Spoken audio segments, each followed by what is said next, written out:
Quand on recrute des jeunes d'origine étrangère, on va dire regardez, je vous ai fait une fleur, vous me devez votre loyauté absolue. Des amis à moi qui m'appellent pour dire j'ai envie d'avoir un job qui a du sens, j'ai envie de me lever le matin et de me dire je suis content d'aller travailler, comment est-ce que tu as fait pour trouver ta voie? Créatif, tester, moi mon mantra à ce niveau-là c'est test and learn et je le fais aussi avec mes clients.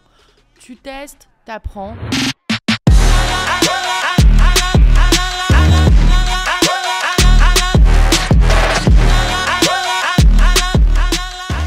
Bonjour et bienvenue dans Girl Squad. Après une première saison riche en parcours et en invités, on a décidé de lancer la saison 2. C'est parti. Bah oui, effectivement, on a eu une super première saison. On a parlé de plein de thématiques, mais surtout on a rencontré plein d'entrepreneurs incroyables qui nous ont parlé de leur parcours, qui ont aussi un petit peu évoqué le fait d'être une femme dans ces parcours-là. Alors on sait que les entrepreneurs n'aiment pas être interrogés sur le fait d'être une femme et d'être chef d'entreprise et ce genre de choses. N'empêche que ça émaille quand même nos parcours.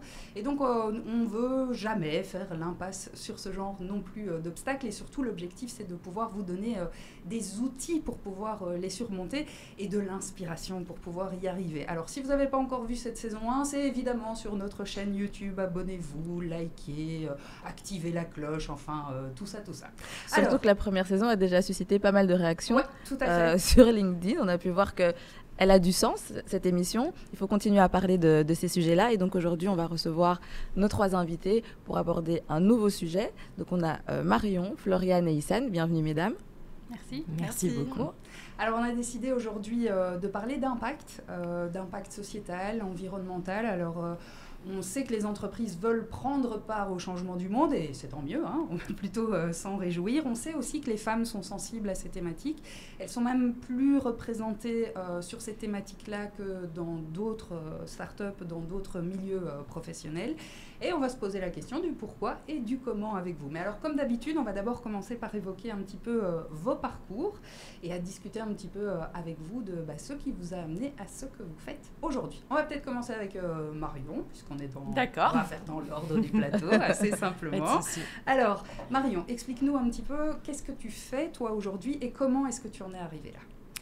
Alors, j'ai une agence de publicité digitale et influence marketing, ici à Bruxelles, que j'ai fondée avec... j'avais 2 associés à l'époque, et on n'est plus que 2 maintenant. Et en fait, on a monté donc en 2017 cette agence et ça s'est vraiment beaucoup diversifié au niveau des produits. À la base, on était vraiment plutôt dans tout ce qui était performance digitale et de plus en plus, on va aussi vers le social media, l'influence marketing. Et donc, voilà, on est une chouette petite équipe. On fait partie d'un petit groupement d'agences indépendantes. Avenue Louise, donc il y a une 40aine de personnes au global sur l'ensemble des agences, donc très sympa au niveau de la dynamique, tous dans des métiers complémentaires. Et donc voilà, est-ce que tu veux que je revienne sur mon parcours avant ça, comment je suis arrivée ici? Okay. Tu n'as pas cité ta boîte. Voilà, exactement. Oui, pardon. Merci de faire mon propre marketing. Donc, c'est Leadist et Gravity Influencers. Et alors, comment j'en suis arrivée là? Moi, j'ai commencé à travailler en 2011. Donc, ça fait quelques temps maintenant. Et en fait, au démarrage de Paris, mais très rapidement sur le marché belge parce que mon papa est belge et ma maman française. Et donc, je parlais quand même avec pas mal de notions, le flamand, je le comprenais. Donc, du coup, c'était une valeur très rare à Paris. Donc, du coup, ils m'ont tout de suite mis en charge du marché belge pour un groupe de publicité français. Pour lequel j'ai travaillé pendant de nombreuses années et quelque part c'est hyper important pour moi dans mon parcours entrepreneurial parce que donc la personne qui a fondé ce groupe c'était mon patron et c'était lui le fondateur et c'était, il l'est toujours, c'est quelqu'un de très très inspirant, il s'appelle François Bibert et c'est la société Quanco et en fait c'est vraiment, il y a toujours des hommes et des femmes dans votre parcours qui vous font confiance, qui vous font grandir et ça a fait partie de ces personnes qui vraiment m'ont permis de monter rapidement, m'ont fait confiance, etc. Et du coup, à 28 ans, je me retrouve à la tête du marché belge, en fait, de l'équipe vraiment belgique. et ce qui est relativement tôt. Donc voilà, il m'accompagne vraiment dans cette transition managériale et j'ai l'opportunité en fait de venir monter la filiale en Belgique. C'est comme ça que j'ai atterri à Bruxelles avec mon équipe parisienne et des gens qu'on allait recruter en Belgique, et donc on a monté tout le bureau. Ça a été vraiment une aventure exceptionnelle parce qu'en fait, c'était comme monter sa propre entreprise, mais avec l'argent de quelqu'un d'autre, ce qui a quand même, du coup, pas mal d'avantages. Mais en même temps, les avantages deviennent derrière potentiellement des frustrations parce qu'après, c'est un petit peu notre petit bébé, etc., mais qui, in fine, appartient à quelqu'un d'autre et c'est tout à fait normal. Mais je pense que voilà, ça a vraiment nourri aussi quelque part... pas de frustration, mais une envie en fait de me dire allez, mais en fait là c'est peut-être le moment progressivement de passer le pas, alors que c'était pas je me suis jamais dit à partir de 20 ans je veux absolument monter ma boîte, etc. J'ai des parents qui sont à leur compte et tout ça, mais c'est arrivé vraiment naturellement comme schéma. Et je pense que c'est grâce à ce que j'ai vécu en amont que j'ai été vraiment rassurée sur le fait que j'en étais capable et que voilà, il y aurait des obstacles, mais grâce à mon expérience, j'arriverais à rebondir. Et c'est comme ça que c'est venu. Et en fait, je me suis associée avec l'un de mes anciens clients, donc Eric Joaris, qui a lui-même une agence de publicité. Et donc, on s'est associés ensemble pour fonder Lydist et Gravity Influencers, qui est complémentaire en fait au service que propose aussi son agence. Et donc, voilà. Et là, maintenant, ça va faire 6 ans. Enfin, ça a fait 6 ans même d'ailleurs. Cette année et ça grandit super bien, et là on va connaître aussi une nouvelle histoire dans l'histoire, c'est on cherche vraiment à se développer au niveau européen maintenant. Donc en gros, la Belgique c'était notre pays vraiment de base, où tout a démarré, où on a évidemment la majorité de nos clients et notre chiffre, mais on a eu la chance par opportunisme de faire des campagnes et des partenariats sur 8 pays en Europe déjà, et donc du coup là on est vraiment en train de s'organiser pour entre guillemets industrialiser ce process pour travailler de plus en plus au niveau européen. Donc ça va être le nouveau gros challenge, et c'est quelque chose qui prendra des années, parce que nous on n'est pas fondé comme une start-up classique. Enfin, j'avais un investisseur qui est mon associé bien sûr, mais on fonctionne, on se développe grâce à notre rentabilité. Donc, en même temps, c'est super, mais du coup, ça peut aussi... ça génère une ligne du temps différente. Ça génère une ligne du temps différente, mais qui en même temps nous permet d'être 100% libre par rapport à nos choix et par rapport à ce qu'on veut faire, ce qui est un luxe énorme. Je ne dis pas que ce sera toujours le cas nécessairement, parce qu'on a plein de projets qui vont très certainement nécessiter d'avoir des fonds extérieurs, mais... ça arrivera dans une phase de plutôt scale-up. Ça veut dire que toute la base, tout ce qu'on a construit jusqu'à présent, du coup, est extrêmement solide, parce que, réalisé, du coup, uniquement grâce à notre progression autonome d'un point de vue commercial. Donc voilà, donc encore plein de projets. Donc je pense que il y en a encore pour pas mal de temps.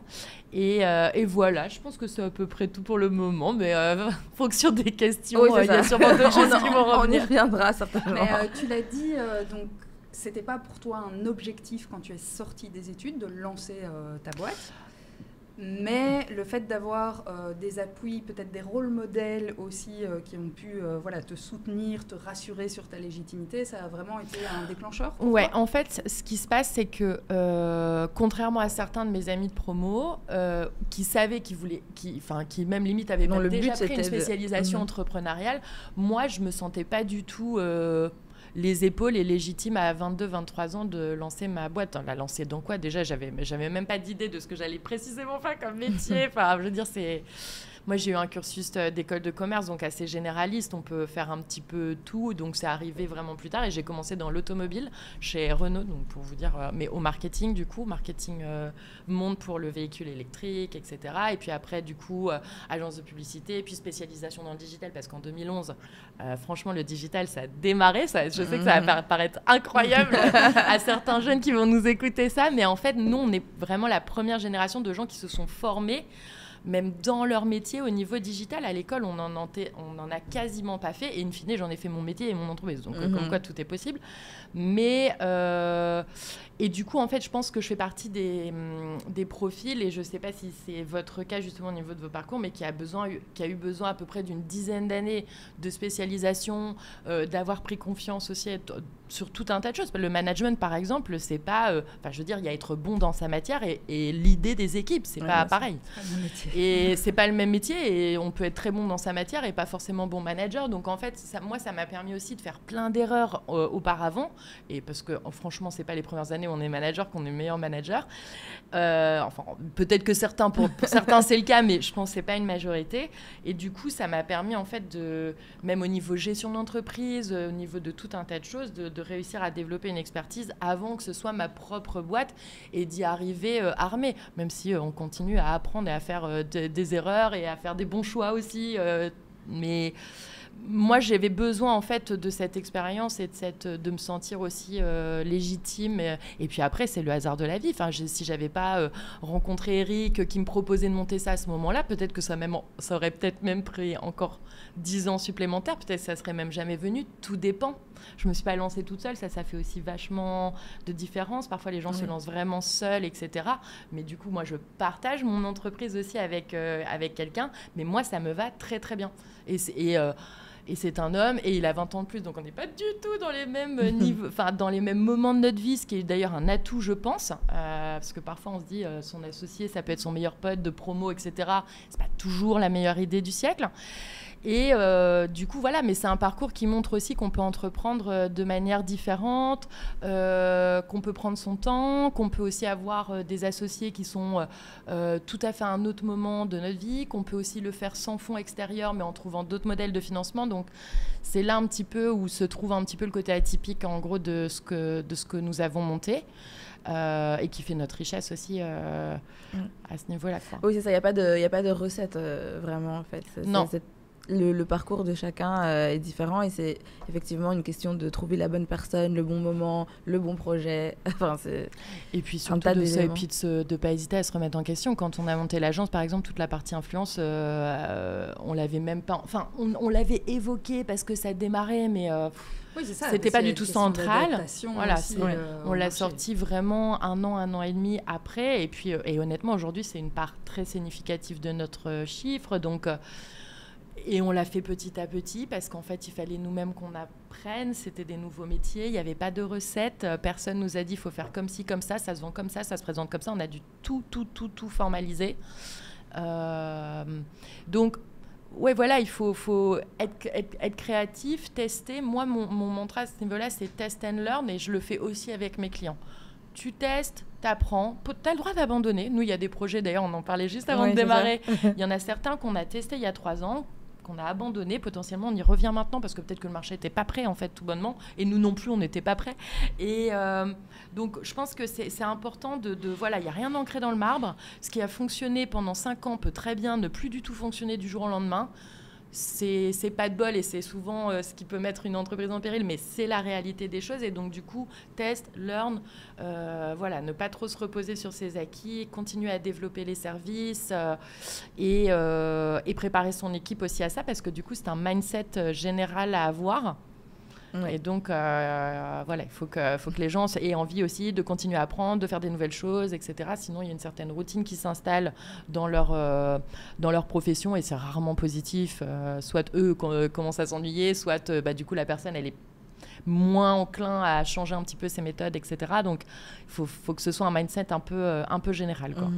On en a parlé dans un des épisodes, la question justement de... c'est pas vraiment l'échec, mais des étapes, et comment on fait pour comment pivoter, comment rebondir. Et effectivement, c'est une question de mindset qui est très importante dans l'entrepreneuriat, parce que c'est une réalité, et c'est pas évident, c'est jamais d'un coup qu'on réussit. C'est surtout ça ça peut même être un peu violent à certains moments. C'est-à-dire qu'on a beau se le dire, on a beau le savoir, le vivre, c'est différent. Je pense que c'est important de rester aussi en phase avec avec son instinct et la manière dont on ressent les choses, en fait. Parce que parfois, justement, comme on ne sait pas toujours comment ça va se passer, on a besoin de se rattacher à des concepts, à des conseils, ah, mais là, ça se passe différemment, peut-être qu'il faut que je prenne telle et telle décision. Et je pense honnêtement que c'est quand même super important de rester connecté un peu avec son instinct, avec comment on sent les choses, les personnes et les situations. Et ça paraît étrange de se dire ça, mais je reviendrai sur la petite phrase sûrement. Mais en fin de compte, moi, ça m'a beaucoup aidée dans la vie. Et à chaque fois que j'ai voulu aller un peu à l'encontre de ça en me disant, bah non, d'un point de vue pragmatique, c'est une autre décision qu'il faut prendre, et donc je prenais la décision pragmatique, en fait je me suis trompée. Donc comme quoi voilà, puis après être bien entouré, hein. C'est d'un point de vue personnel mais d'un point de vue professionnel aussi, je veux dire, être très proche de son comptable, de conseillers X et divers, mais honnêtement ça change la vie parce que c'est très dur d'avoir toutes les casquettes, et ça il faut le rappeler quand même. C'est pas à la fois gérer une équipe, développer des produits, gérer le quotidien, gérer la facture, la trésor, le plan sur l'avenir, les nouvelles présas actualisées, la conférence de cette semaine. Je veux dire, il y a des fois, il faut quand même avouer qu'on a 40 000 casquettes sur une seule tête et que c'est pas évident d'être bon en tout, c'est pas évident de tout anticiper. Et donc, quand on est un peu moins bon dans quelque chose, il faut se faire aider et pas hésiter à déléguer aussi certaines choses, parce qu'il faut mieux ça que ce soit mal fait et que ça mette l'entreprise dans une position de risque, quoi. Floriane, je te vois réagir. Alors, toi, tu es managing director au Start Lab Bruxelles. C'est ça. Voilà. Toutes ces questions que Marion est en train d'évoquer, le fait d'être multicasquette, le fait de pouvoir rebondir, de suivre son instinct aussi, j'imagine que c'est toutes des questions dont vous discutez beaucoup, puisque ce que toi tu fais, c'est aider des jeunes entrepreneurs à se lancer. Ouais, c'est ça. Oui, ça a résonné beaucoup en moi quand tu discutais. Et aussi, surtout pour l'aspect entourage, être bien entouré. Et nous, c'est vraiment ça le plus important au Start Lab. C'est en fait quand tu rejoins le Start Lab, tu rejoins une famille, tu rejoins une communauté, parce qu'il y en a quand même pas mal qui, quand ils se lancent, sont encore tout seuls. Encore à l'heure actuelle, les parents, ça peut faire peur quand un jeune dit je vais me lancer dans l'entrepreneuriat. Et du coup, le fait d'être entouré, d'avoir des gens qui disent tu peux y arriver, viens, je vais t'aider, ça, c'est vraiment notre grosse valeur ajoutée au Start Lab. Et donc, le Start Lab Bruxelles, pour expliquer peut-être pour ceux qui ne le connaîtraient pas, donc c'est un incubateur pour jeunes entrepreneurs. Donc, on accompagne tout type de profil entre 18 et 30 ans. Et en fait, on s'est rendu compte que quand ces jeunes se lançaient, il y avait quelques barrières à l'entrepreneuriat, comme par exemple le manque parfois de connaissances et d'expérience, parce qu'ils n'ont pas tous spécialement fait des études de business, et de toute façon, la plupart n'ont pas encore d'expérience professionnelle quand ils se lancent. Le manque de réseau, forcément, hein, quand on est jeune, on n'a pas encore réussi à se connecter, et le manque de financement, forcément, pour se lancer. Et donc nous, en fait, on va essayer d'apporter une offre vraiment globale pour les aider et pour mettre toutes les chances de leur côté pour réussir leur projet. Et comment est-ce que tu es arrivée, toi, au Start Lab ? C'était quoi tes expériences avant ? Comment est-ce que tu t'es dit je vais me mettre au service des autres, je vais les aider à développer leur business. Ouais, j'étais pas du tout partie là-dessus de base. Donc moi, moi c'est un peu classique, mais donc j'ai fait des études de business. Et pendant mes études, en fait, toute ma famille est entrepreneur, et ma maman m'avait toujours dit qu'il fallait devenir entrepreneur. Donc moi, dans ma tête, c'était clair, j'allais devenir entrepreneur. Par contre, c'était aussi clair dans ma tête que je voulais d'abord une expérience en entreprise avant de me lancer. Et du coup, hyper classique aussi, j'ai commencé dans une boîte de consultance où j'ai fait 5 ans dans tout ce qui était valorisation de fonds immobiliers. Et après 5 ans, là, je me suis vraiment dit, là, c'est plus possible. Moi, j'ai besoin d'avoir du sens. Je pense que c'est le moment pour moi de me lancer. Et donc, je me suis lancée aussi dans l'entrepreneuriat, dans les bijoux, donc rien à voir avec ce que je faisais avant. Et ça, je l'ai fait pendant 2 ans. Et ça a été vraiment une expérience hyper formatrice, mais aussi hyper challengeante. Et même si je commençais à avoir un truc qui tournait un petit peu après 2 ans, en fait, moi, je me suis rendu compte que tout le monde ne peut pas spécialement être entrepreneur. C'est pas fait pour tout le monde. Et moi, le côté vraiment incertitude, je savais plus, en fait, gérer cette partie-là. Et donc là, ça a été une grosse remise en question, parce que du coup, j'étais indépendante. J'avais pas du tout envie de retourner travailler dans la finance. Mais du coup, qu'est-ce que je fais ? Donc là, j'étais un peu paumée. Et ça m'a pris 6 mois, en fait, pour pour savoir ce que je voulais faire. Et en fait, c'est ça aussi, je pense, il y en a beaucoup maintenant, des amis à moi qui m'appellent pour dire j'ai envie d'avoir un job qui a du sens et j'ai envie de me lever le matin et me dire je suis content d'aller travailler, comment est-ce que tu as fait pour trouver ta voie? Déjà, c'était pas facile, ça m'a pris du temps. Mais c'est vrai qu'à force de réfléchir, une fois que tu sais où tu veux aller, c'est pas le lendemain que tu vas retrouver le job de tes rêves ou le projet de tes rêves, mais tu vas tout faire pour y arriver. Et en fait, moi, ça m'a pris 6 mois, mais après 6 mois, j'ai trouvé donc un job au Startup Brussels. Et au début, j'étais project manager. Et là, ça a été vraiment la révélation, quoi. Quand tu dis tout faire pour y arriver, c'est-à-dire imaginer le chemin vers ton objectif, le découper en micros-objectifs et avancer là-dessus, c'est comme ça que je pense qu'une fois que tu sais quelle direction tu veux, il y a tout qui a commencé à se débloquer, quoi. En fait, j'en ai parlé autour de moi, quelles étaient mes envies. Une personne m'a connectée avec une autre personne. J'ai participé à des événements en lien avec l'accompagnement à l'entrepreneuriat.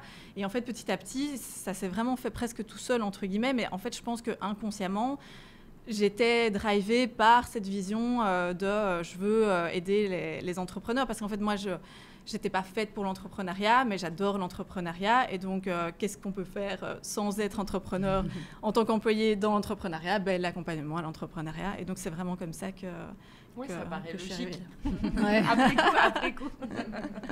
Pour revenir peut-être sur la question de l'impact, est-ce que toi qui vois du coup plein de jeunes entreprises se développer, plein de startups naître et grandir, est-ce que la question de l'impact, c'est quelque chose qui est intégré plus en amont maintenant dans la réflexion sur quel type de business je vais faire et surtout comment je vais le faire? Honnêtement, moi j'étais très vite impressionnée par cette motivation des jeunes d'avoir un impact positif sur la société. Donc la grosse majorité des projets qui viennent chez nous, même si ce n'est pas le core business, le fait d'avoir un impact, vont y penser et vont l'intégrer dans leur réflexion. Et quand parce que donc nous on est hyper early stage, donc quand ils arrivent, ils n'ont qu'une idée, donc ils n'ont rien de plus. Donc parfois c'est encore très abstrait. Et direct, ils mentionnent le fait qu'ils veulent avoir un sens, qu'ils veulent apporter quelque chose à la société. Donc, je prends un exemple assez simple, mais si c'est quelqu'un qui veut lancer sa marque de textile, très vite, ils vont nous expliquer qu'ils veulent le faire de manière responsable, en le faisant de la manière la plus locale possible, avec un impact environnemental le plus limité possible. Donc, chez les jeunes, en tout cas ceux qui viennent chez nous, je remarque vraiment que c'est en eux, quoi. Il y en a, mais c'est assez rare qu'on doive vraiment les sensibiliser à avoir un impact positif sur la société. Donc ça, c'est quand même très positif.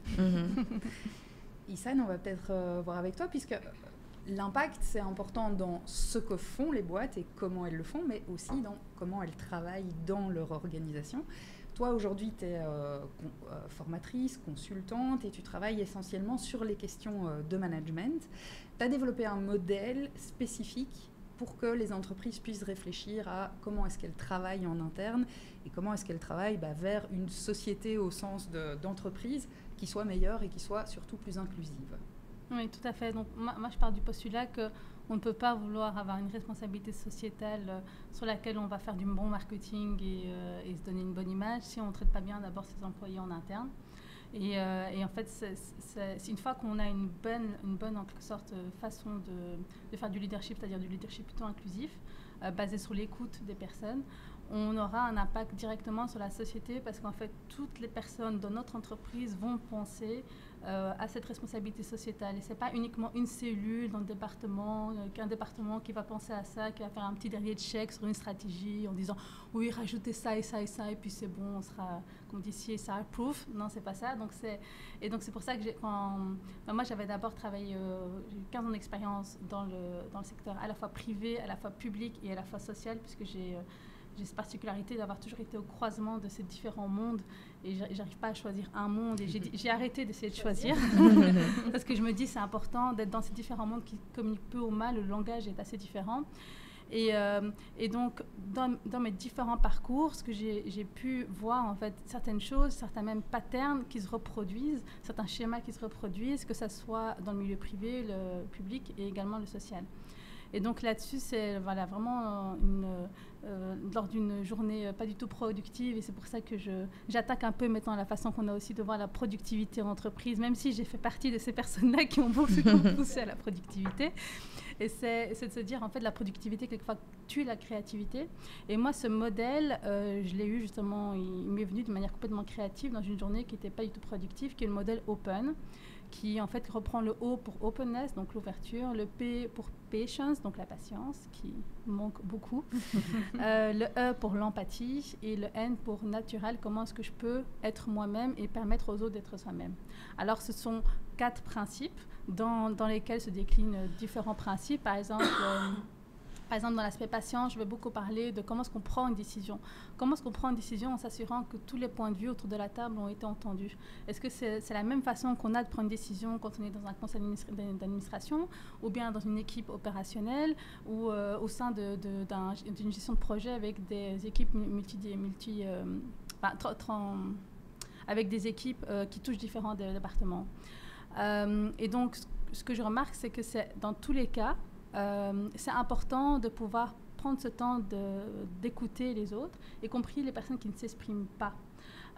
Parce que, voilà, moi j'avais tendance, par exemple au début, donc j'ai très vite géré des projets en entreprise, je me suis très vite trouvée là-dedans, et j'ai notamment géré des projets à l'international, et où je pensais que j'allais avoir un problème culturel avec des personnes qui sont dans un autre pays. Alors évidemment, il y en a, mais je me suis surtout rendu compte qu'il y a des problèmes culturels au sein des départements pour lesquels je travaillais. Et donc, quand on touche à différents départements, on se rend vite compte qu'il y a des cultures de départements, des cultures d'entreprise qui sont parfois plus fortes même que la culture du pays dans lequel on opère. Et c'est là-dessus, ça m'a vraiment fait un déclic à un moment donné. Je me suis dit, mais en fait, finalement, cette question de culture, c'est une question de création collective qui est basée sur des individus qui sont liés à cette notion d'objectif commun. Et si j'ai l'impression en tant qu'individu que tu vas aller contre mon objectif commun, qui est celui de mon département, qui crée, du coup, c'est une espèce d'identité qui se crée, eh ben, on va être quelquefois agressif envers les autres, et quelquefois, on va dire non tout simplement, parce qu'en fait, on se dit, toi, de toute façon, tu es le mal. Et donc, il y a toujours cette notion de mal et de bien qu'on retrouve dans la société de manière générale, et qu'on retrouve également dans les entreprises. Et donc, c'est pour ça que, voilà, moi, je me suis beaucoup intéressée à ça. Désolée. Donc, je me suis beaucoup intéressée à ça, et donc c'est pour ça que j'ai eu l'envie tout d'un coup d'écrire un livre par rapport à ça, justement grâce au fait que ce modèle m'était venu, et que j'ai aussi été interviewer différents leaders pour voir un peu, tiens, quelle est votre histoire, par rapport au management ouvert en quelque sorte, comment est-ce que vous l'avez vécu. Et je trouvais ça intéressant parce que voilà, chaque personne a un vécu différent. Alors, ce qui est intéressant aussi dans mon livre, c'est qu'il y a des personnes qui ne sont pas d'accord les unes avec les autres. Et je trouvais ça chouette de les mettre aussi, sans essayer d'argumenter ou de trouver qui a raison, de laisser la chose un peu ouverte et se dire aussi ça dépend beaucoup finalement du contexte dans lequel on est. Oui, parce que ce que tu expliques, c'est qu'il est important d'écouter toutes les remarques, toutes les opinions, sans tenir compte de qui la porte. Oui. Parce qu'on a tendance à disqualifier certaines opinions de façon générale, alors que, en fait, il y a quelque chose dans le contenu et il faut pouvoir faire abstraction du locuteur, finalement. Oui, et finalement, quand on y pense, au-delà du milieu professionnel, parce que finalement, quand on est dans une entreprise, que ce soit notre start-up ou dans une association ou dans une entreprise, une grosse entreprise, finalement, on est ce qu'on est aussi en dehors. Et donc, quelquefois, c'est plus facile de donner des exemples qui nous parlent en dehors. Donc, on a quelquefois tendance, si on regarde par exemple un adolescent ou une adolescente, ou même quand on est adulte, quelquefois, quand notre mère va nous dire quelque chose, on va avoir tendance à dire non, tu connais rien, j'ai élevé mon enfant toute seule, ou voilà.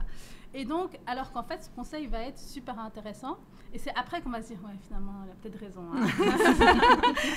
et donc, de manière générale, c'est un peu ça qu'on retrouve aussi en entreprise, de dire, voilà, si je suis par exemple dans un département communication, et que j'aime pas les marketeurs, parce que je me dis, de toute façon, ils y connaissent rien, enfin voilà, toujours un peu ces clichés, hein, tu le reconnais, et un marketeur va venir me faire une remarque super pertinente. Est-ce que je vais la disqualifier automatiquement, juste parce qu'elle vient de cette personne-là?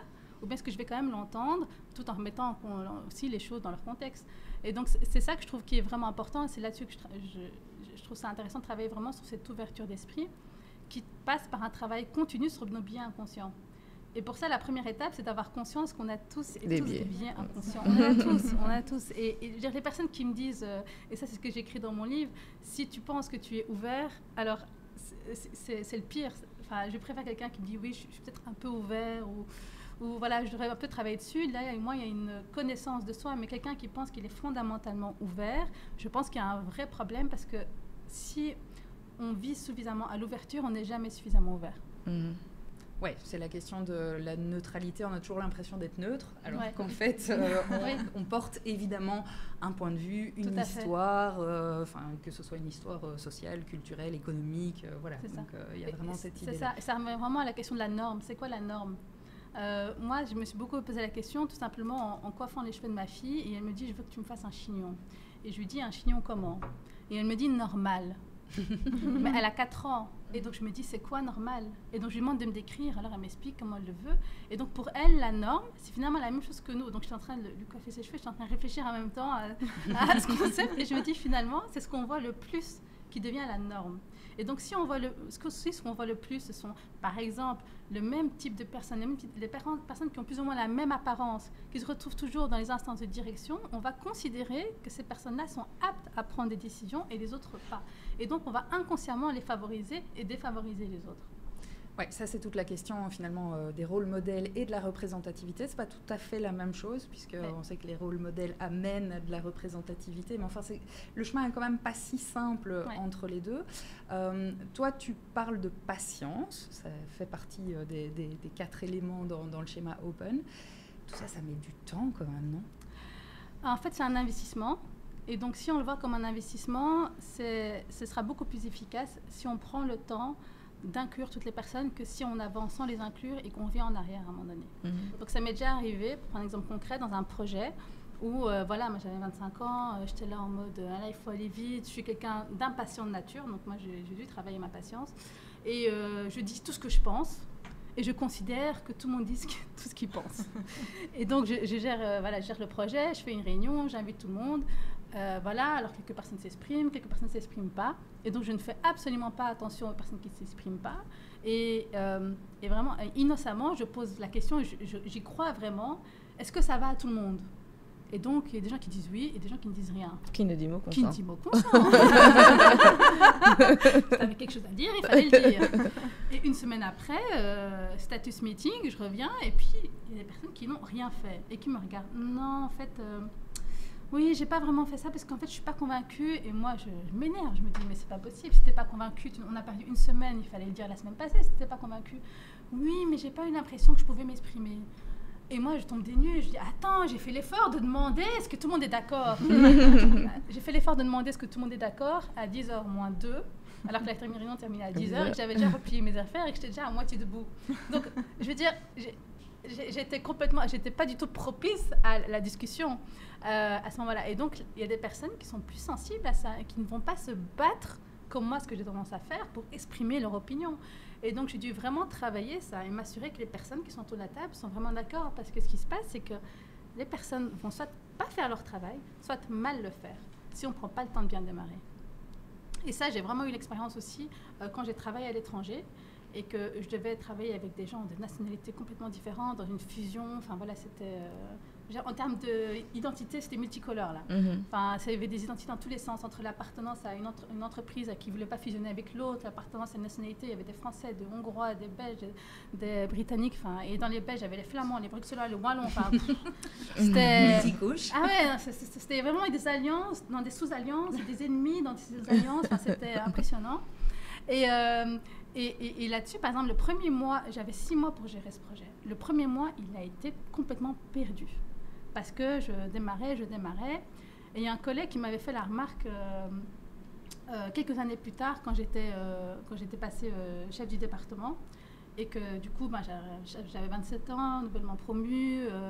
J'avais un assez haut, en quelque sorte, niveau hiérarchique pour la boîte où j'étais. J'avais 10 personnes en dessous de moi, c'était que des hommes, tous plus âgés que moi. Et il y en a un qui me dit, écoute Issane, moi je suis des diesels. Toi, t'es de l'essence. Il faut que tu me laisses le temps de démarrer. Et je la regarde. toi et ton diesel. Et vraiment, j'ai dû apprendre ça. J'ai dû apprendre ça parce qu'en effet, ils prenaient peut-être plus le temps de démarrer que les autres personnes qui étaient dans l'équipe. Mais quand ils démarraient, c'était du feu. Et donc, c'est pour ça que je pense que ce n'est pas une perte de temps. C'est une perte de temps si on pense qu'au court terme. Et c'est là-dessus où cette chasse à la productivité est néfaste, parce que cette chasse à la productivité nous amène même à une perte de productivité. Parce qu'on ne fait pas bien les choses et on perd en efficacité, on perd en efficience. L'idée, c'est clairement de construire des bases solides, quoi. Construire des bases solides, exactement. Et s'assurer vraiment que tout le monde... Et il y a vraiment des personnes qui ne s'expriment pas, mais quand on prend le temps vraiment de les faire parler, c'est pas toujours facile. Hein. Ça demande beaucoup de travail. En tout cas, pour quelqu'un comme moi, ça me demandait beaucoup de travail. Mais quand elle s'exprime, tu te dis, ah ouais, en fait, elle avait observé ça, et elle me signalait des dangers que je n'avais absolument pas vus. Donc, c'est vraiment, c'est pas une perte de temps, là. Après, c'est peut-être aussi une question de maturité, même dans les entreprises. C'est-à-dire qu'effectivement, il y a certains moments où on a l'impression qu'il y a des choses à mettre,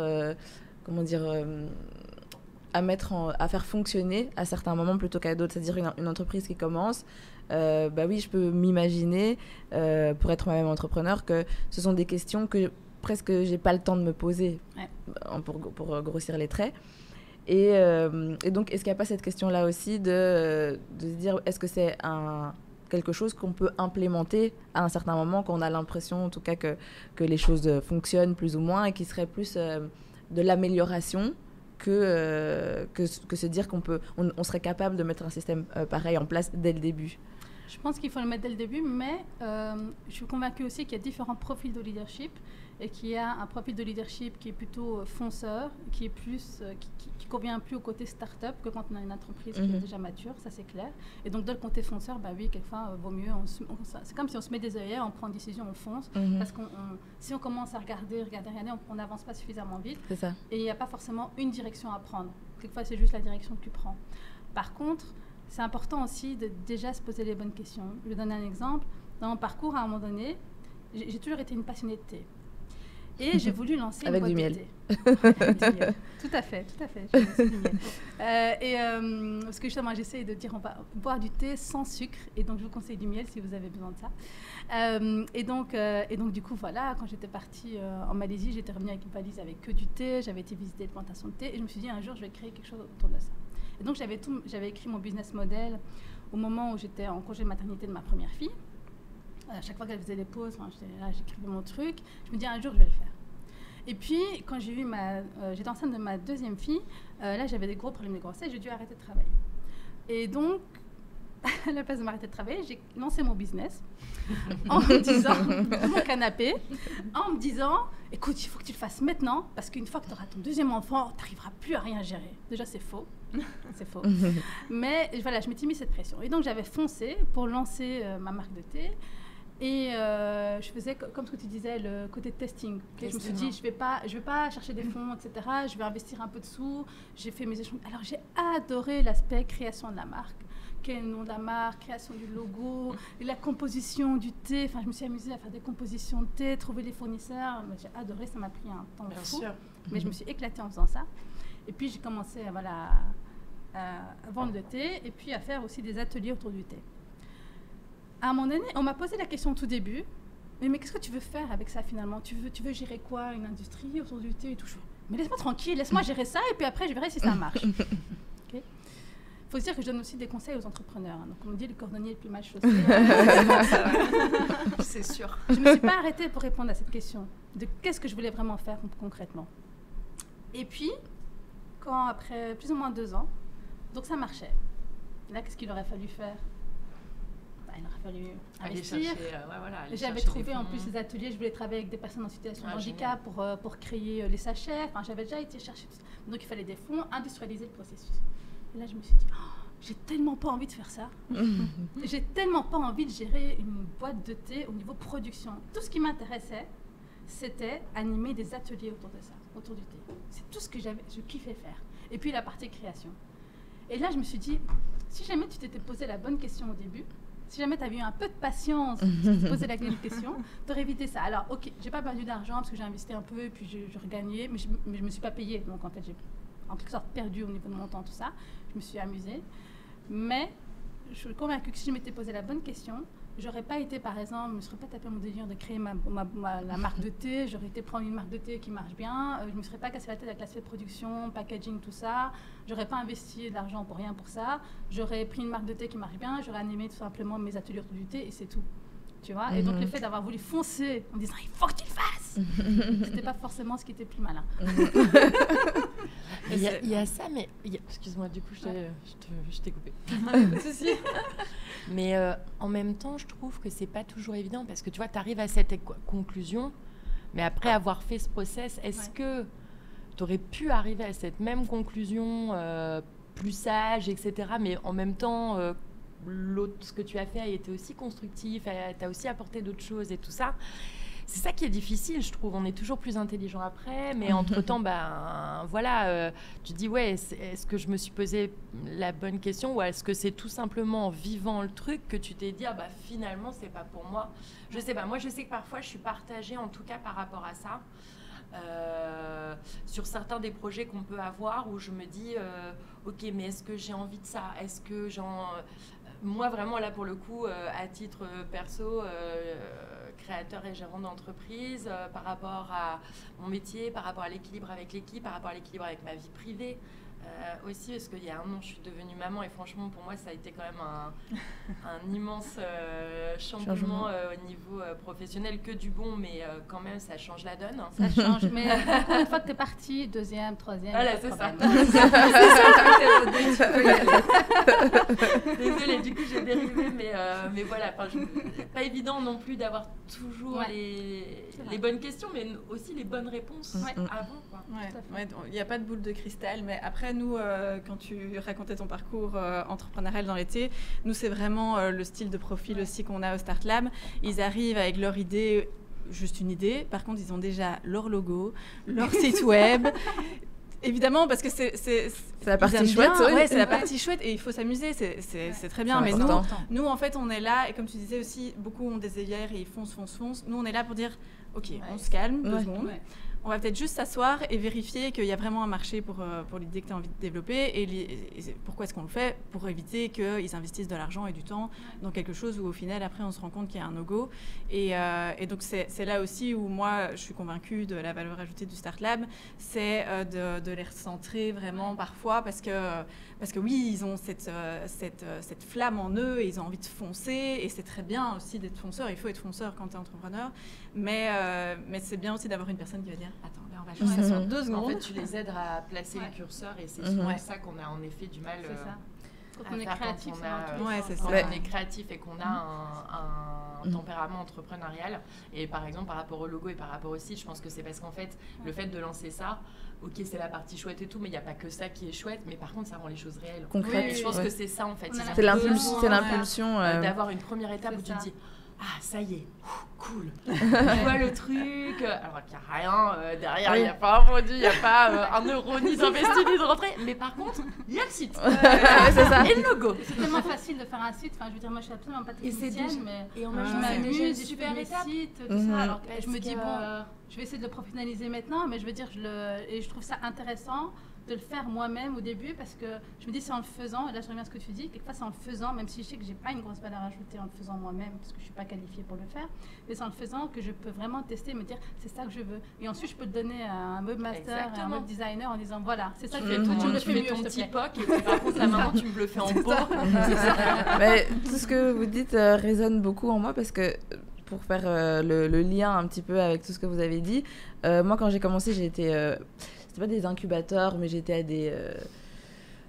comment ça s'appelle des programmes avec des mentors, des trucs comme ça, et au Hub Bruxelles, et un autre truc, et un truc par Belfius aussi, enfin plein de trucs dans ce style-là. Et moi, je ressortais toujours de là très déçue, parce que j'avais toujours l'impression qu'on essayait de me ramener à quelque chose que les gens connaissaient. Donc moi, je voulais ouvrir un studio de maquillage, ce qui n'existait pas en Belgique, etc., etc. Et donc à chaque fois... Oui, mais c'est super, mais il faudrait peut-être, tu devrais intégrer la coiffure, etc. J'aime pas. Oui, mais tu devrais, parce que voilà, c'est ce qu'on fait ici. Donc toujours un peu me ramener dans le droit chemin, avec Alors maintenant, je me pose la question, est-ce que c'est parce que c'était eux et que je me disais, en fait, ils comprennent rien du tout, et donc j'étais déjà fermée à ce qu'ils étaient en train de me donner comme conseil, et que moi, je voulais juste qu'on avance, et au lieu de me dire, faudrait faire ci, faudrait faire ça, je voudrais plutôt savoir comment faire ce que moi, j'ai envie de faire. Ouais. Et en même temps, je me dis, l'intuition, hyper important, parce que c'est en m'écoutant, finalement, parce que je me dis, en fait, ils comprennent rien, ça ne sert à rien de m'entêter, ça va pas aller, je vais faire toute seule, ça va prendre plus de temps, mais bon, je vais y arriver.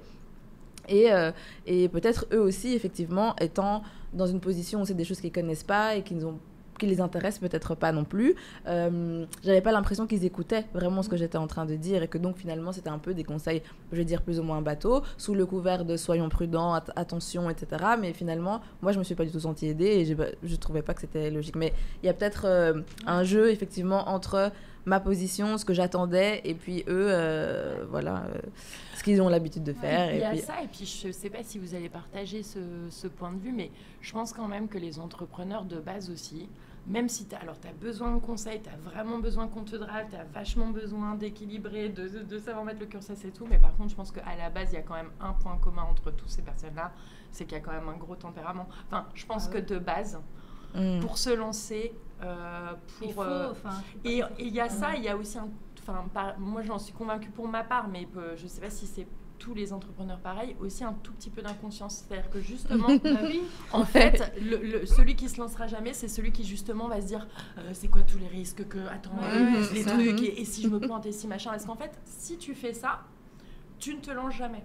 Donc du coup faut mettre un petit peu de côté toute cette notion là, réussir à foncer sans non plus foncer tête baissée. Donc en fait ça demande un équilibre très subtil. Ouais, c'est ça, c'est vraiment ça. Entre ce qu'on va te dire que tu vas écouter, ce que toi tu as envie de suivre comme conviction intime, etc., comme projet avec lequel tu es bon, tes conseillers autour de toi, pour ma part, ou pour d'autres, les associés, les actionnaires, le board et tout.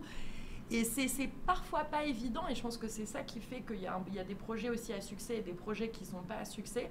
C'est qu'en fait, il faut réussir tout le temps à équilibrer, à se repositionner avec toutes ces données-là externes. Et c'est ça, en réalité, la vraie difficulté, je trouve. Et là, on n'a même pas parlé de est-ce que ton business marche. Oui, on est dans l'idée. Dans l'éventualité avec ton équipe. Mais donc, c'est déjà ça au niveau perso, pour bien le vivre. Faut réussir. Et puis après, on va pas se cacher, il y a des jours, on rentre, t'es fatigué, t'en as marre, puis le lendemain. Et ce qu'il faut, c'est le soir même se dire, en fait, détends-toi, profite de ta vie privée. De toute façon, le problème va pas se régler cette nuit. Et le lendemain, arriver en forme et frais et dispo pour reprendre. Mais voilà, moi je peux très bien comprendre que ce soit pas du tout fait pour tout le monde, et tu peux même faire ça pendant 20 ans et avoir envie d'autre chose après, de changer. Les choses absolument. Sont pas ancrées, mais je suis d'accord avec ce que tu dis, et exactement avec ce que tu dis, dans le sens où en fait je pense que les conseillers, moi par exemple quand j'ai voulu me lancer, que ce soit ma boîte de thé ou ensuite maintenant avec mes services de plutôt de formation, consultance et autres, en fait j'ai à chaque fois du mal à me faire conseiller, parce que je me dis, de toute façon, ils vont me dire des trucs, ils vont dire des trucs qu'ils ont envie que moi je fasse. Alors, j'ai pas été chez vous. Et puis aussi, la question des horaires, tout ça. Enfin, moi, je suis maman, j'ai d'autres trucs à côté, donc je suis pas que entrepreneuse, parce que je suis aussi partie d'un conseil d'administration pour mon volet énergie qui reste. Et donc, du coup, j'ai quand même autre chose. J'ai jamais que ça. Et donc, du coup, il y a tous ces trucs qui se disent, en fait, finalement, je vais le faire toute seule. Par contre, j'ai un contre-exemple et un exemple pour. En contre-exemple, j'avais été chez Microstart à l'époque pour faire challenger mon business plan. Et je me suis dit, de toute façon, c'est bon, j'ai fait Solvay, je sais faire un business plan, qu'est-ce qu'il va m'apprendre, le gars? Et j'étais épatée par son niveau de challenge. Je me suis dit, mais c'est vraiment intéressant. J'y allais vraiment en me disant, ouais, allez, il faut y aller, parce que je voulais la prime d'actrice, là. Et donc, vraiment en me disant, je suis obligée d'y aller. Et je l'ai trouvé super intéressant. Et donc, je me dis, comme quoi, c'était quand même intéressant d'avoir un expert financier. Non, mais moi, avec mon ego, tu vois, c'était aussi ça, le côté des entrepreneurs, il y a aussi de l'ego. Je suis mieux que tout le monde. Et puis alors, l'exemple qui soutient ce côté, ils n'y connaissent rien, c'est quand on a dit, alors c'est ce niveau social, c'est quand on a acheté un bâtiment de 1000 m² en plein milieu de Molenbeek, un bâtiment qui était complètement lâché à l'abandon, avec 0 €. Et on s'est dit, on va se débrouiller, on va créer un centre éducatif et culturel, on va faire de la rénovation, on va le payer, on ne sait pas comment on va faire. Et donc, on était quelques fous comme ça, quelques tarés à se dire on va y arriver. Quand on parlait d'un... Ah ouais, c'est ça, complètement inconscient. Hein. Tu sais, quand j'y repense, je me dis, mais comment t'as décidé de faire un truc pareil? Et alors, on s'est dit, on va faire du crowdfunding, sachant que le public cible, c'est un public précarisé. Et donc, c'est gentil quand le jeune, il vient chez toi et qu'il dit, voilà, les 5 € de mon déjeuner, je te les dépose, mais c'est pas ça qui va te payer les 400 000 € que tu dois pour payer le truc, quoi. Et là, on a trouvé des combines, des machins, lancé des campagnes de crowdfunding, enfin, des combines réglo, attention. Tout est filmé, hein, fais gaffe. Tous les comptes sont déposés, certifiés, tout ça. Mais donc, on a dû créer des... Non, je veux dire, on a trouvé un accord avec le propriétaire qui était quand même génial. On a pu faire en quelque sorte un crédit chez lui parce qu'en plus, les banques ne voulaient pas. Donc, il faut dire ça aussi. Et puis aussi, on n'était pas sûr d'y arriver, donc on ne voulait pas non plus. En fait, on n'a pas trop poussé non plus parce qu'on s'est dit, on ne sait pas si on va vraiment y arriver. Ah, bien sûr. Et donc, on a retrouvé un accord avec le propriétaire qui était sensibilisé par le projet et qui s'est dit, OK, vous allez me payer des mensualités chaque mois. Donc, c'était assez intensif. En 4 ans, on devait payer, je crois, 6 800 € par mois.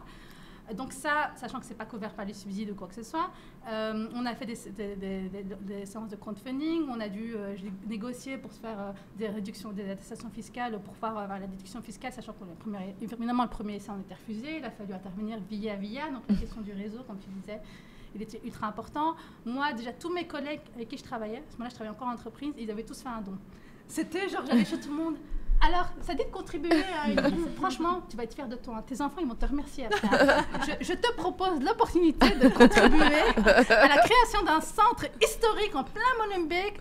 Et franchement, je le vendais, mais super bien. Tu le pitches bien, ouais. Demande-moi maintenant de vendre mes services, je suis incapable de le faire. Hein. Mais par contre, pour le centre, et donc on l'a fait. Et franchement, je suis contente. Maintenant, ça fait là 8 ans, on y est arrivé, on a payé tout le bâtiment. On galère encore, je dis pas, on doit refaire le toiture, c'est une galère. Enfin bref, on a encore plein de galères, mais on y est arrivé. Et on s'est dit plusieurs fois, on va lâcher. Mais du coup, c'est une ASBL parce que c'est à quel statut alors, d'accord. Ah oui, moi je gagne rien par rapport à ça, tu vois. Et donc du coup, mais voilà. Non, je me disais que c'était pas dans ce sens-là que... c'est pas un business. Parce que, ouais, du coup, tu es entre les deux et c'est pas forcément évident d'aller exactement, chercher du financement ni privé disaient, ni public. Voilà, et il y en a qui me disaient créer un business, etc. On disait, mais non, c'est pas le but. Ouais. Et donc, voilà, ça demandait. Et alors, plusieurs fois, on s'est dit, on va arrêter. Il y a plusieurs fois, on s'est dit, on va pas y arriver. On va déposer le bilan, on n'y est pas arrivé, etc. On a même à un moment donné commandé une expertise en se disant, est-ce que finalement, l'investissement, il en vaut le coup? Parce qu'on ne sait pas complètement... Puis finalement, en fait, l'investissement, l'expertise nous a vraiment certifié que c'est un super investissement, que même si on arrêtait, on n'avait pas perdu, au contraire, on avait gagné. Donc, je veux dire, on se disait, OK, la SBL, c'est en quelque sorte, mais ce côté inconscient, si on n'était pas inconscient, ils nous ont tous dit... Hein, je me rappelle quand je l'ai annoncé à mon conseil d'administration que je voulais qu'on fasse ça, ils ont tous rigolé. C'est la bonne blague. Ah oui, non, mais je suis pas étonnée. C'est le bon moment pour écrire nos piments, je pense. Donc, comme on vous l'a dit, les piments, c'est le moment où vous pouvez nous partager une phrase que vous avez entendue pendant votre parcours, qui vous a challengé, quelque chose qu'on vous a dit, qui vous a donné envie d'aller plus loin, de vous dépasser, d'entreprendre éventuellement, ou pas. Une phrase positive, négative, un quote, enfin quelque chose qui vous a marqué durant votre parcours professionnel. Vous en avez deux.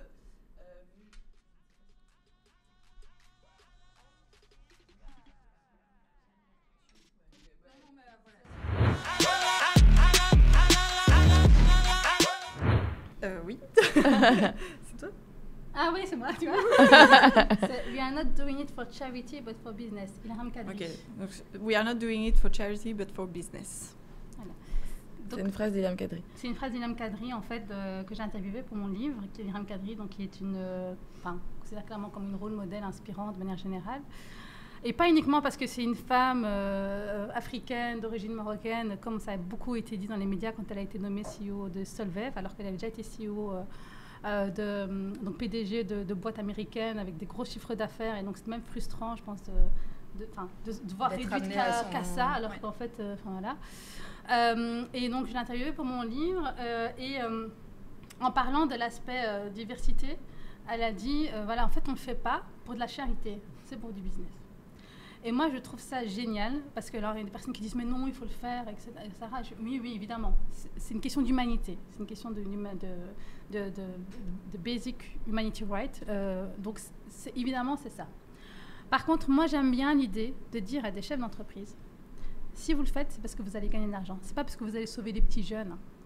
Parce que ce qui se passe, et ça je ne supporte pas quand ça arrive, c'est-à-dire que quand on recrute des jeunes d'origine étrangère, on va dire « Mais regardez, je vous ai fait une fleur, donc vous me devez ça, vous me devez votre loyauté absolue, ces personnes-là ne peuvent jamais quitter la boîte, ces personnes-là ne doivent jamais se plaindre du fait qu'elles n'ont pas eu d'augmentation alors que les collègues qui ont eu la même évaluation l'ont eu. Ces personnes-là ne peuvent jamais se plaindre, elles doivent s'estimer heureuses d'être là. Parce qu'il y a cette notion de « je te fais quelque chose de bien ». Alors que non. Le fait que tu engages des personnes qui sont d'origine étrangère, le fait que tu engages des personnes qui pensent de manière différente, tu le fais parce que c'est propice à ton business et c'est lucratif. Et ça, il y a plein d'études qui le montrent. Ce n'est pas parce que tu veux sauver les petits jeunes. Et donc ça, c'est clair parce que là, on est dans une relation win-win, une relation gagnant-gagnant et pas une relation sauveur-sauvé. Ok, parfait. Effectivement, on a eu pas mal d'études là-dessus et on sait que, voilà, au-delà, on a pas mal parlé ici sur ce plateau des quotas, etc., qui peuvent ou pas être un outil nécessaire. N'empêche que, une fois qu'une entreprise a réussi à intégrer de la diversité, en fait, ça se voit sur ses résultats. Tout à fait. Et ça, c'est quand même finalement le plus important en business. Voilà. C'est ça. Ma fille est intelligente et elle ira loin. Oui. Ma maman qui avait dit ça à une réunion des parents lorsque j'avais une prof de latin. Alors c'était drôle, c'est une prof de latin qui était tout le temps bourrée. Mais Ah mais c'est vraiment les profs de latin ça. Ah bon? La mienne, ah ouais, la mienne aussi. C'était peut-être la même. Prof de latin grec en fait d'ailleurs, qui Tout à était fait. tout le temps bourrée. T'étais à quelle école toi? Athénée Robert Cato. Ah non, c'était pas. Et d'ailleurs ça me rend dingue en fait ces systèmes de, enfin on va pas rentrer dans le débat des profs, mais je veux dire le fait qu'on puisse pas virer des profs comme ça alors que tout le monde s'en plaint, enfin voilà, moi, je trouve ça horrible. Et elle était là en réunion des parents et elle s'est dit ben voilà, j'ai une école où il y avait peu de diversité et elle s'est dit bon voilà là les petits immigrés, je vais leur faire la bonne leçon de morale. Et elle s'attendait peut-être à ce que mes parents disent rien, me grondent. Et mes parents, ils l'ont entendu se plaindre. Alors j'avais 1 an d'avance à l'école et elle faisait dire votre fille, il faut qu'elle recommence une année d'avance, hein, parce qu'elle est fière de dire moi j'ai 1 an d'avance. Bon, c'est vrai que je faisais la maline en classe. Dès qu'elle m'attaquait, je faisais moi. Et donc du coup, elle n'arrêtait pas de dire ça. Mais pourtant, mes résultats, ils n'étaient pas magnifiques, mais ils n'étaient pas nuls, quoi. Je veux dire, jamais je descendais en dessous des 70%. Enfin, je veux dire, c'était pas. Il n'y avait même pas de raison de parler d'un redoublement ou autre. Et donc, elle n'arrêtait pas de le dire. Et ma mère, elle m'a regardée. Puis elle m'a dit, ma fille est intelligente et elle ira loin. Et puis la prof a fait, oui, peut-être c'est ce que vous pensez. Ma fille est intelligente. Elle avait répété la phrase 3 fois. Et j'ai trouvé ça génial. Alors c'était génial, mais du coup j'ai senti la pression à ce moment-là. T'as quelque chose de ta vie, parce que tu fais ta maline en classe, ta mère elle te défend mais elle t'attend au tournant si jamais tu vas ta vie. Des fois c'est ça qu'il faut, un petit coup de pression. L'assertivité, ça va dans tous les sens. Elle avait plus osé rien dire par contre la prof après ça. C'est bon. C'était réglé. Premier but atteint. Il y a ça et puis en même temps je pense que ça offre aussi, quand on a la chance de l'avoir dans la vie, ça offre aussi une grande confiance en soi et de la force d'avoir quand même été soutenu, aimé, et puis que des gens nous encouragent dans ce projet-là, quoi. Ouais, je pense qu'on part toujours avec quand même un petit coup d'avance quand c'est le cas, donc c'est chouette, quoi. Ouais, c'est clair. Quand il y a un doute, il n'y a pas de doute. C'est ma phrase. Alors, on se connaît déjà. Mais en gros, c'est donc le tout premier directeur dont je vous ai parlé là lors du descriptif, etc. En fait, ça, c'est typiquement une phrase qui m'a dite une fois où je ressentais d'entretien, de recrutement, etc. Et voilà, typiquement, il y avait vraiment tout été aligné pour que ce soit la bonne personne à embaucher, etc. Et puis, mais je lui nourrissais quand même des questionnements. Tout ça, c'était vraiment une période hyper importante pour moi parce que je prenais la tête d'une équipe, j'avais un peu le même âge que tous mes collègues, un peu dernière arrivée dans la team, donc j'étais pas forcément en position du tout de force pour... Mais bon, le management me faisait confiance, donc c'était l'essentiel quand même. Mais tout ça, ça a été quand même un petit peu difficile et ça montre aussi comme quoi, en effet, en tant que jeune femme, même si je veux pas du tout, pareil, qu'on nous plaigne ou que quoi que ce soit, mais il s'avère que, voilà, c'est pas toujours évident de prendre le statut et les rênes des choses, même quand on a du tempérament et que c'était mérité, etc. Et du coup, il m'a dit, quand il y a un doute, il n'y a pas de doute, Marion. Donc, en fait, pour moi, ça voulait dire, en fait, voilà, là, tu cherches de la rationalité, là où tu dois avoir un feeling. En fin de compte, les compétences, on peut les apprendre. Ce que la personne, par contre, tu ne pourras pas lui apprendre, c'est est-ce que son savoir-être, est-ce que son tempérament, est-ce que son énergie est la bonne, est-ce que ça va bien se marier au niveau de l'équipe. Et de ce fait, j'ai pris la décision de continuer les entretiens. Et je trouvais que c'était... et c'est quelque chose que je me suis plein de fois rappelé, parce que souvent, ça permet en fait tout simplement de se poser les bonnes questions, de se dire, tiens, c'est bizarre, j'ai un petit truc là qui me gêne, ou qui me stresse, ou... à cause de quoi ah oui, c'est vrai, c'est ça, ouais, ça, faut que je réussisse à dénouer ça très vite, parce qu'en fait, derrière, je me sentirais mieux, tac.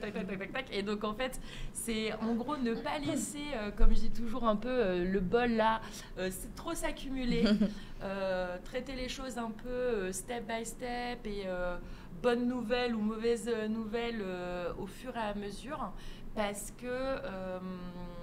il ne faut pas se trouver dans une posture où justement après on est dans le doute et où on est un petit peu dépassé par différentes petites choses. Donc moi c'est vraiment le conseil que je donnerais, c'est clair, il y a plein de choses nouvelles tous les jours, il y a plein de bonheur, plein de petites difficultés, etc. Mais surtout être super régulier dans la manière dont on traite les choses pour ne pas se laisser dépasser. Parce qu'en fait c'est vraiment ça, et le capitaine il doit rester... il doit quand même rester la tête hors de l'eau, serein. Et la sérénité, ça demande une certaine rigueur par rapport à la gestion de tous ces petits points. Et même si c'est pas facile, essayer au maximum de pas trop les ramener à la maison, même si je suis la première à avoir des difficultés avec ça. Et souvent, quand je rentre, je suis avec mon mari et je lui dis putain, mais ça c'est pas Cécile, ou il y a eu tel stress, il y a tel truc, machin. Et il est cool parce qu'il arrive à direct faire redescendre le truc en disant mais allez, c'est bon, t'as déjà eu plein de trucs vachement plus compliqués que ça, donc en fait, te tracasse pas.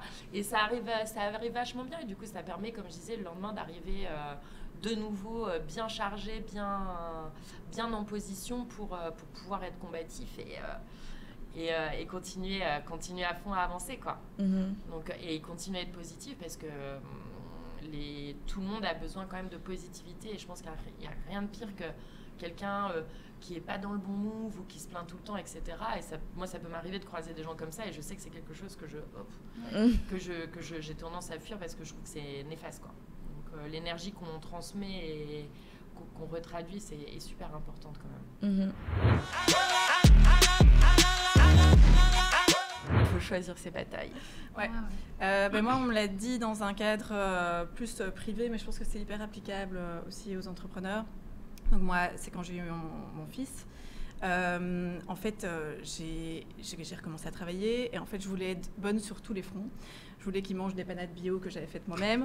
Je voulais mettre en place l'éducation bienveillante. Je voulais être la meilleure dans mon job. Je voulais être 100% disponible pour les entrepreneurs. Je voulais récupérer mon corps d'avant-grossesse. Et en fait, à un moment, j'étais juste... j'en peux plus. Bien sûr. Et j'ai appelé une de mes meilleures potes qui est maman de 2 enfants. Et en fait, elle m'a dit, Flo, il faut que tu choisisses tes batailles. Et donc, elle m'a dit, tu peux pas faire des patates bio tout en étant meilleure dans ton job. Choisis là où tu as vraiment envie de mettre le focus.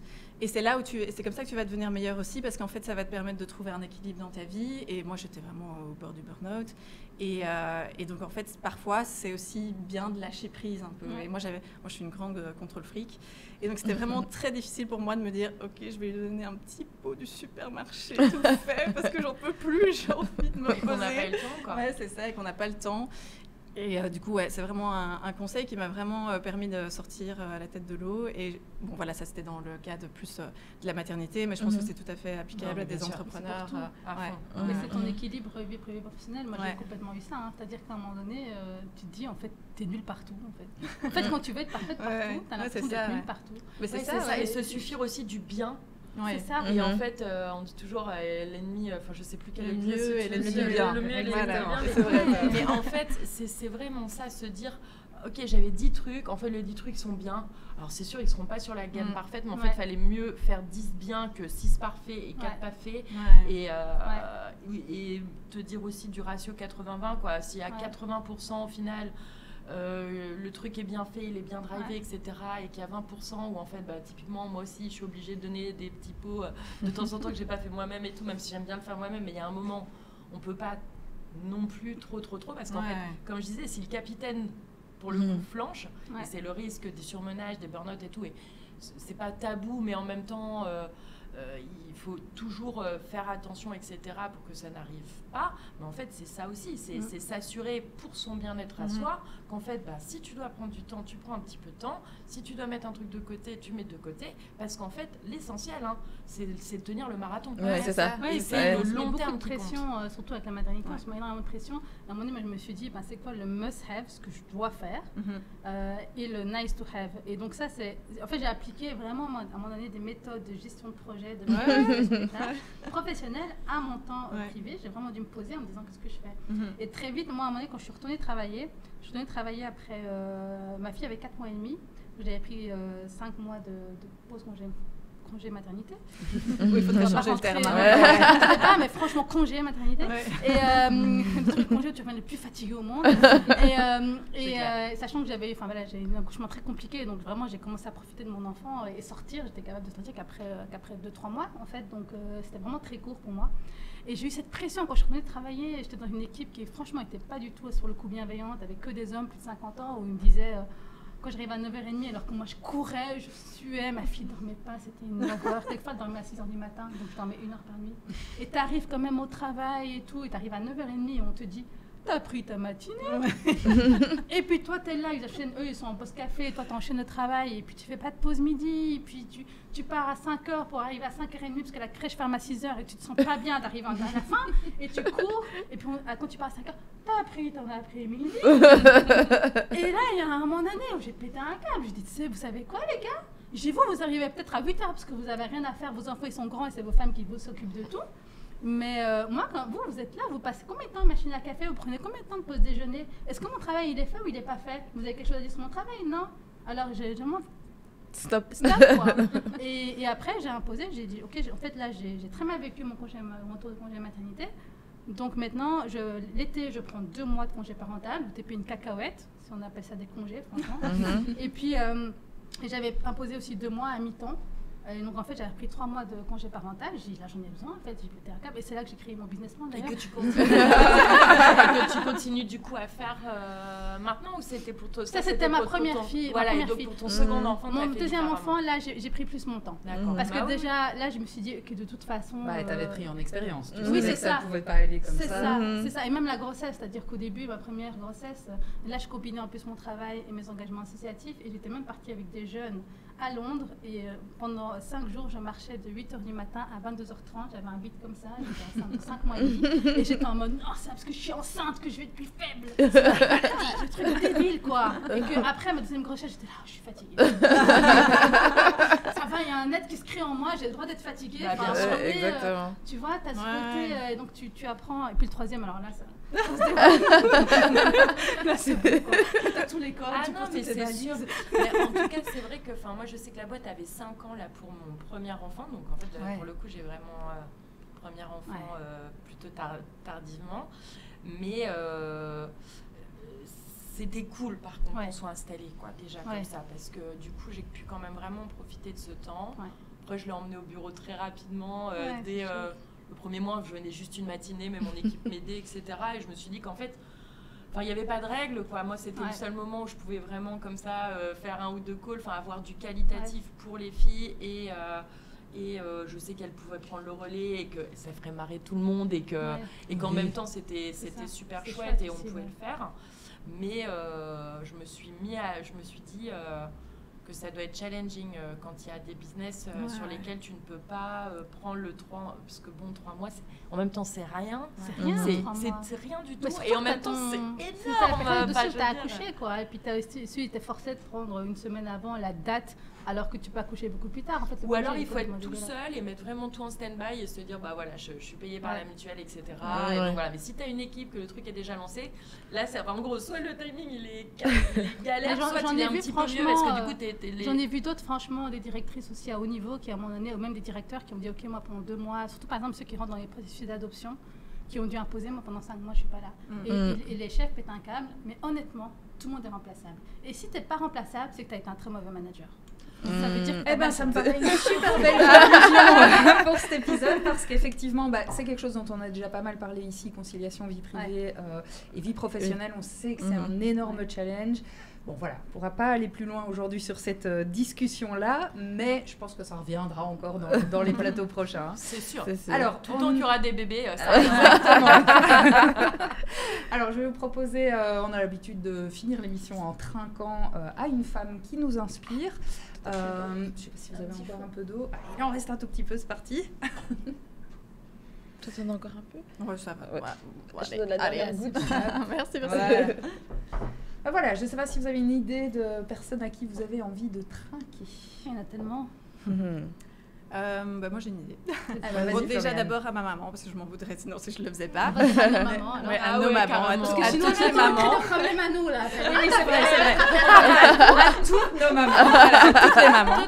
Totalement. Et sinon, je vais trinquer aux 2 anciennes directrices du Start Lab, donc Catherine Blondiot et Pénélope Kuhn, qui m'ont en fait vraiment formée, qui ont fait que je suis aussi passionnée aujourd'hui par ce job et qui m'ont énormément inspirée. Donc, À leur santé. Marion, une idée? Oui, alors en fait, je pense même à 2 personnes. Alors la première, c'est Béar Coligny, que vous connaissez sûrement, qui a monté un cercle d'affaires qui s'appelle BAB Cercle d'affaires.